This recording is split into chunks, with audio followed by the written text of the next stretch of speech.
இன்னைக்கு அன்புங்கிறது வந்துட்டு ஒரு ஒரு ஒரு ஆண் ஒரு பெண்ணை விரும்புவது வந்துட்டு அது இயற்கை.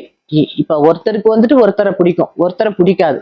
ஆனா இன்னைக்கு அதனால அந்த இளம் பிள்ளைகளை வாழ விடாம அந்த ஜாதி கொடுமையில அந்த குழந்தைங்களை கொல்றது, அவங்கள வந்துட்டு போய் சித்திரவதைப்படுத்துறது, அவங்கள இந்த சமுதாயத்துல வாழ விடாம ஆக்குறது, இதெல்லாம் எவ்வளவு பார்த்த கொடுமையா இருக்கு. அஸ் அ போலீஸ் ஆபீசர் எத்தனை சட்டங்கள் வந்தாலும் எத்தனை கேஸ் போட்டாலும், ஆனா இந்த மக்களுக்கு வந்துட்டு அந்த ஜாதி வேற்றுமை எவனோ ஒருத்தன் ஒரு முட்டாள்தனமா சொல்லி வச்சான்.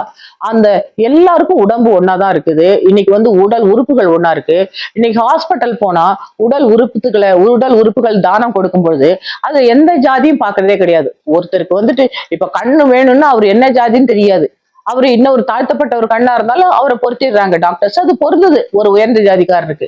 அதே மாதிரி பிளட் பாத்தீங்களா, பிளட் எத்தனை பாட்டில் அதாவது ரத்தம் எல்லாருக்கும் ஒன்னாதான் இருக்குது. அது உயர்ந்த ஜாதி ரத்தம், தாழ்ந்த ஜாதி ரத்தம், அதுல ரிலீஜன் கிடையாது, காஸ்ட் கிடையாது, அது பெண்கள் ஆண்கள் கிடையாது, மனித ரத்தம், அவ்வளவுதான்.